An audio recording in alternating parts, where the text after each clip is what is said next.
Hello, all my friends. Can we just take a moment? This is amazing. It's such an iconic image, riding camels by the pyramids. It really captures the spirit of Egypt, but honestly, it's pretty misleading. There were no camels here when the pyramids were built over 4,500 years ago, and that's the thing about ancient Egypt. Instantly recognizable, yet so often misunderstood. I'm here to try to change that. Let's begin with the Great Pyramid of Giza, the final resting place of King Khufu. It rises more than 140 meters from base to peak. No wonder it still draws crowds, including Egyptologists now and then. It's hard to put into words, but we're about to dive deep into this iconic monument of ancient Egypt. The site is always bustling, and even though it's accessible, the climb upward feels symbolic, like how Egyptian civilization literally rose from the earth to a true peak. So come along and I'll show you something incredible, because the pyramids, they're really just the tip of the iceberg. Oops, hold on, let me get my balance. This whole area used to be a massive, sprawling city. That's what makes it so fascinating. In this series, I'll be exploring what I consider to be the greatest civilization in history. Over 4,000 years of legacy that helped shape our world and left behind unmistakable traces we can still read today. I'll be digging into forgotten tombs, some of them totally mind-blowing. I've never entered a tomb quite like this. I'll also venture into hidden corners of massive monuments. It feels like standing on top of the world. We're in the Karnak Basin now, and it's no surprise that bizarre and fascinating theories about ancient Egypt pop up all the time. But what I find truly amazing is this. The most captivating civilization ever wasn't built by mythical beings or aliens. It was made by people not so different from you and me. That's the story I want to tell. A story full of hidden treasures, dark deeds, and occasionally controversial theories. For example, this mask, it was originally made for someone else. For the first time, I'm pulling everything together, from the earliest Egyptians to the final pharaohs. Wow, look at that. That's beautiful. Welcome to my journey through ancient Egypt. The big question is, how did it all begin? Where did the first Egyptians come from, and how did their extraordinary culture form? This timeless civilization was taking shape over thousands of years. Piecing it all together is no small task. But trust me, it's worth it. We're not starting with grand temples, though. We're beginning with some subtle clues you might easily miss. This is Kurta, about 100 kilometers south of Luxor. Unless you're an archaeologist, you've probably never heard of it. There are no majestic temples or royal tombs here, but up on the cliffs you can see real signs of ancient life. Thousands of years before the pyramids, this is where the story begins. Welcome to Kurta. Joanne, thank you so much for having me here. It's so exciting. My first time in this place. I don't think anything gets past Dr. Dirk Heijer's sharp eyes. He has something very special to show me. Not many people have seen it. It's a very recent discovery. These rock carvings tell an incredible story about the beginnings of Egyptian life. It's like a photo gallery from 19,000 years ago, complete with a hippo's backline, short tail, skinny legs, belly line, front legs, and even the mouth. It might even be smiling. Then again, hippos always look like they're smiling. But the most common animals here aren't hippos, they're cattle. And not just any cattle. Huge wild bulls, the ancestors of domesticated cows. These powerful images look like they're moving, charging even. Back then, beef was a staple, probably made up about half of their diet, so it's no wonder they became experts at depicting these animals. And they always chose high cliff spots with incredible panoramic views, probably areas where people once hunted during the Paleolithic era. It's easy to imagine those early hunters tracking their prey here.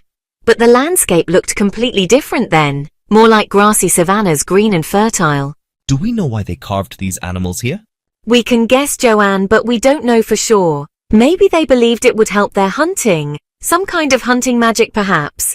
It's truly magical to sit here and imagine the earliest nomads of Egypt passing right through this spot. By carving these animals onto the very rocks they saw around them, early people began adding human figures and boats too. The carvings became stranger and more varied over time, but they also gave us the first glimpse of the amazing things to come.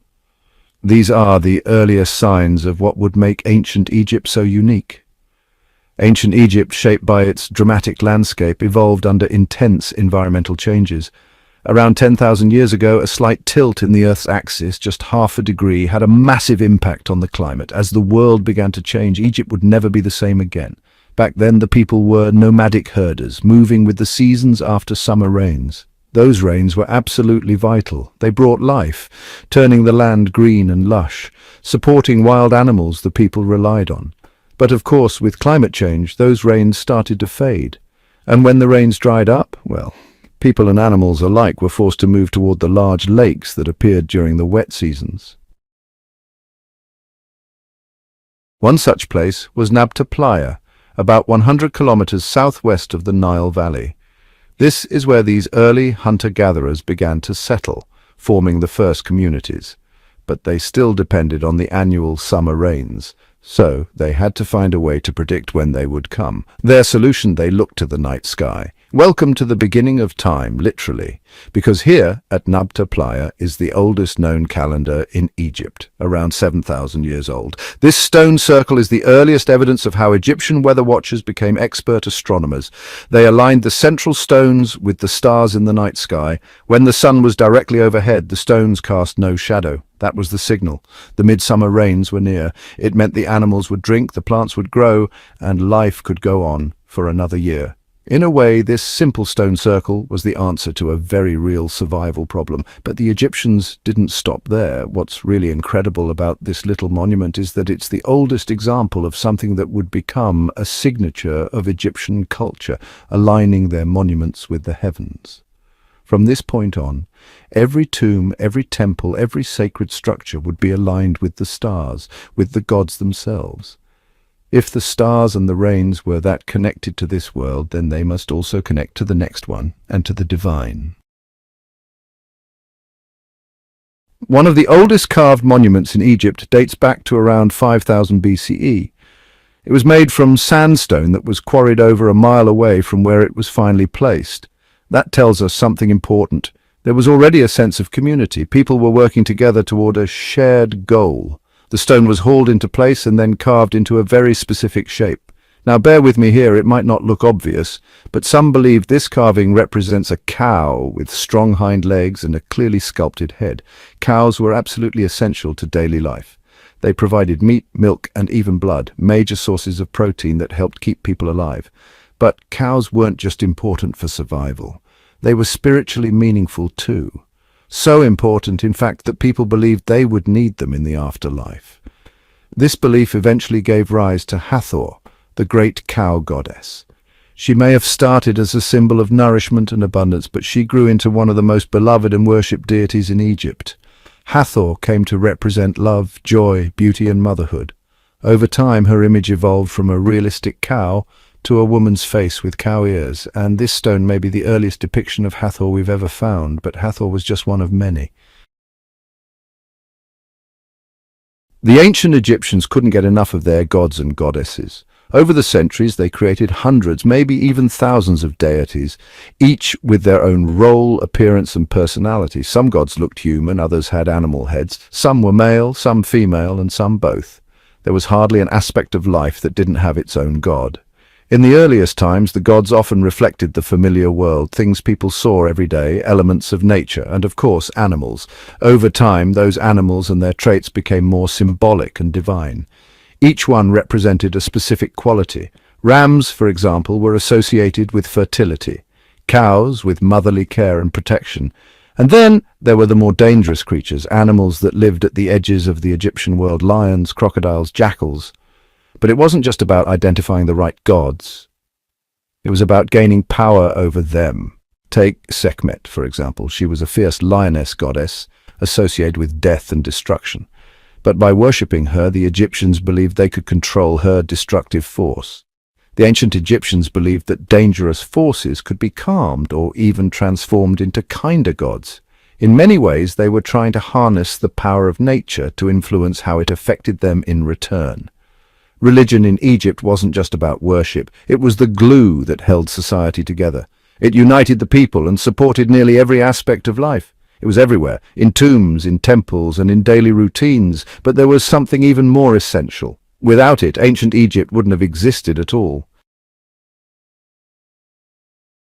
Later, Greek historians described Egypt as the gift of the Nile, and they were absolutely right. As the climate changed over time, the desert lakes dried up, leaving Egyptians with just one major source of water, the Nile. This river has an incredibly special origin. Located in modern-day Sudan, where two great rivers, the White Nile and the Blue Nile, meet to form the longest river in the world. It flows from the heart of Africa all the way to the Mediterranean Sea. For much of the year, the White Nile, wide and calm, was the main source of water. But during the rainy season in the Ethiopian highlands, the fast-flowing Blue Nile would swell and flood the river. Today, dams like the ones at Aswan control these floods. But until the 20th century, enormous amounts of water and nutrient-rich silt would flow downriver, flooding the entire Nile Valley. This yearly flood brought life and fertility to the deserts of Egypt. The annual Nile flood was the most important event in every ancient Egyptian's life. Its waters carried nutrients and minerals that enriched the soil, allowing agriculture to thrive. Egypt had some of the most fertile land in the world, perfect for growing everything from sweet corn and garlic to bananas, sugarcane and cotton. Farming here was intense, wasn't it? The land gave people so much, right? Yes, but the land also needs rest. We plant once, then leave it for a month before using it again. It's amazing. It only needs 1 month of rest before it's ready to grow again. Sometimes just 15 days, sometimes a whole month. Exactly. It really shows how rich and generous the land of Egypt has always been. It gave people everything they needed, and it was the Nile that turned this desert land into a paradise. About 7,000 years ago, people who could no longer survive in the ever-drying desert landscapes were forced to migrate toward the Nile, their only remaining source of water. And that's how ancient Egypt began, as groups of people gathered along the Nile's banks. In the north, settlements popped up around the delta and the Fayum. In the south, they formed near the bend at Kina. This was the beginning of what became known as the two lands of Egypt, Upper Egypt and Lower Egypt. Two distinct cultures, but both built around the incredible yearly miracle of the Nile's fertility. One of the oldest settlements in Upper Egypt was El Kab, just south of the Kina Bend. It may not have the same wow factor as the pyramids, but archaeologically it's even more revealing. It shows how Egypt evolved. Here, you can actually see how nomadic life gradually gave way to a stable, structured society. It wasn't a quick change, it happened slowly, but we can trace every stage of the transformation. Oh, wow, you're working in a really remote spot, but the weather here is much cooler. It's actually beautiful. At this level, we have barren soil. No one was living here. But starting around 4200 BCE, we find layers of Nile flood silt, followed by wind-blown sand, then more silt, and then more sand again.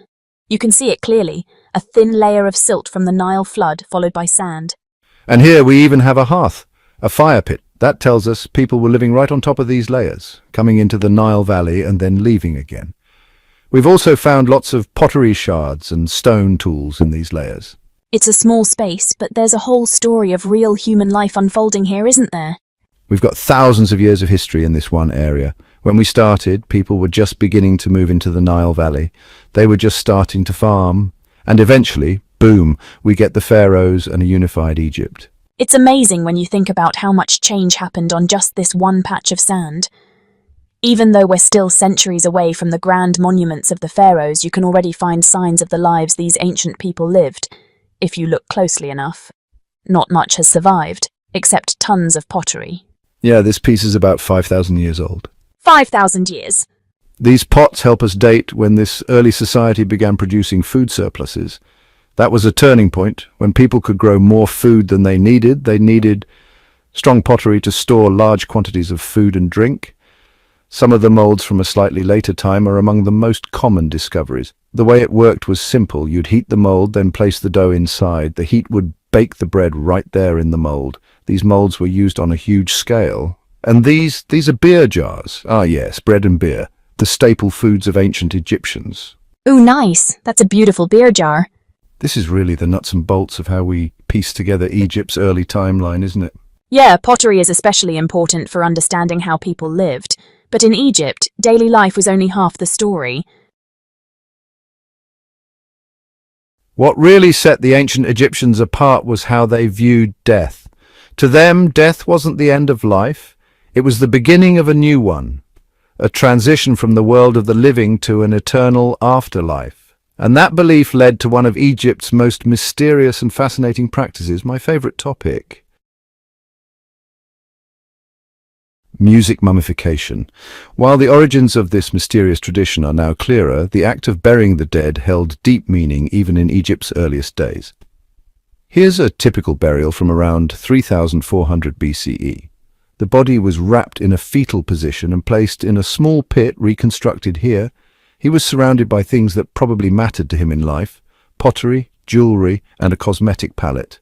Everything important to him in life went with him to the grave. And I think that says something really powerful. Even 5,500 years ago, Egyptians believed in taking everything with them. Clearly, they thought something happened after death. Death wasn't an end, it was a shift into another kind of existence, where you kept on living. So naturally, they thought you'd need the same things you needed in life. This body was naturally mummified by the hot desert sand, but his position probably wasn't accidental. Even in death, preserving the body was essential because the soul needed a place to live forever. A skeleton wasn't enough. Bones are anonymous. They don't really feel like you. But when the soft tissues, skin and hair are still there, you still look like yourself. And that's exactly what this person represents. Being face to face with one of the earliest Egyptians gives us a window into how their ideas about the afterlife evolved. At first it was practical, burying the dead in a small space, wrapped up. But then layers of meaning developed, like the fetal position, symbolizing rebirth into the next world. It's kind of like a seed from which all of Egypt's funerary beliefs grew. This was the true beginning of a process that would be repeated millions of times throughout Egyptian history. It was a blend of the mystical and the practical, which really sums up the Egyptians at their core. From the very beginning, the Egyptians were masters at making sense of their world, no matter how confusing or complex it was to others. That same drive for order is clear in how they built their early society with an almost obsessive level of bureaucracy. In Abydos, one of Egypt's oldest cities and the site of the first royal tombs, archaeologists discovered the early roots of systems we still deal with today, like taxation. It's fitting that the city of the dead is where we found the first tools for calculating the other great certainty in life taxes. We know this thanks to small tags made of bone or ivory, like these, dating to around 3250 BCE. They're about the size of a postage stamp. Each one has carvings of animals, birds, plants and more, plus a hole for tying it to a jar or box. Those containers probably held goods like flaxseed oil, and the symbols are believed to represent the regions where the goods came from, regions that sent these products as taxes. These little tags show how early Egyptians were already able to collect goods from a wide geographical area. Some scholars even think these images were pronounceable, simple drawings turned into sounds. If that's true, then these tags might be the world's earliest form of writing. Isn't it wild to think that the first writing system in human history didn't emerge to express poetry or emotion? It came from a need to keep track of taxes. Eventually, these simple signs developed into a full writing system, hieroglyphs, literally sacred carvings. These symbols covered every part of Egyptian life. We couldn't even begin translating them until 1822 with the discovery of the Rosetta Stone. There had to be a shared language to move goods between Upper and Lower Egypt. Lower Egyptians also began building trade networks with the wider ancient world. But as more and more militant regions emerged in Upper Egypt, it became clear that the Nile had given rise to two very different cultures, and in many ways that's where the next big chapter begins. The only real thing uniting these early Egyptian cultures was the Great Nile River. The inevitable clash between them is captured on what many consider the founding document of ancient Egypt, a giant ceremonial makeup palette. This is a replica of the original Narmer Palette. As ornate and symbolic as it may be, it shows the crucial moment when King Narmer from the south defeats his northern rival. Just seconds after he strikes him with the mace, the enemy is executed and gone. Narmer is considered the first king of a unified Egypt, meaning the entire country was now under the rule of one man. He literally declares himself a god king. becoming the single most important figure at the top of the social pyramid. From him, everything else flows. At this point, Egypt becomes the world's first nation-state. So what made ancient Egypt ancient Egypt? It's all here: the art style, the religious changes, and even the world's first writing system, hieroglyphics. Now about the name Narmer. It's written using a catfish and a chisel. Yes, a catfish. He's shown protected by Hathor, the cow goddess, and standing next to Horus, the falcon god of kingship. Narmer is already wearing all the royal symbols that future kings would adopt. A royal beard to show masculinity and strength. And of course the bull's tail, a powerful symbol. Just tie a little tail to your belt and boom, you channel the strength of a bull. This palette is the earliest historical record of Egypt, a blueprint for how every pharaoh would be portrayed afterward, surrounded by gods. But perhaps the most iconic part is Narmer's striking pose, with the mace raised high. That powerful image would be repeated endlessly through thousands of years of Egyptian art. Even though it's depicting a brutal death, a blow to the head, Egyptian artists somehow made it look almost like ballet. They elevated the violence into art, while still keeping the message crystal clear. For the next 3,000 years, every pharaoh would try to connect themselves to Egypt's first king in order to rule legitimately and successfully. To do that, they had to engage with Egypt's complex spiritual and social hierarchy in life and the afterlife. That's why their names were written down in royal king lists, like a family tree of pharaohs. One of the best preserved versions is at the temple of Seti I in Abydos. There, Seti includes himself and 75 royal ancestors, tracing the line back to Narmer. One detail that stands out is that Seti is shown with his young son, the future Rameses the Great, reading these names on a scroll of papyrus. It's as if Seti is telling the gods, "Look, I'm Pharaoh now, and here's my son, the next one in line." In total, Egypt had over 300 pharaohs, grouped into 30 dynasties. But for Egypt's earliest kings, it wasn't enough to just be immortalized as male rulers. They had to prove their divinity by exercising complete control over their subjects. And we have evidence of this in the desert around ancient Abydos, site of the first royal cemetery in Egypt. This place was the original Valley of the Kings. Here you really feel how important this valley was to the ancient Egyptians. The wind whistles through, swirling the sand, and if you listen closely, they say you can still hear the whispers of the dead. This is where Egypt's earliest kings were buried, in huge underground tombs like this one, the final resting place of Egypt's third pharaoh, King Jer. It's one of the largest and most complex tombs of the first dynasty. Though it was uncovered in the sands, it clearly shows how much power the king still held, even in death. King Jer himself was buried in the central chamber, surrounded by 318 subsidiary graves, his court and attendants. And in total, 587 people were buried with him, an extraordinary number. Subscribe to discover more forgotten history. Leave a comment and support our journey to uncover the secrets of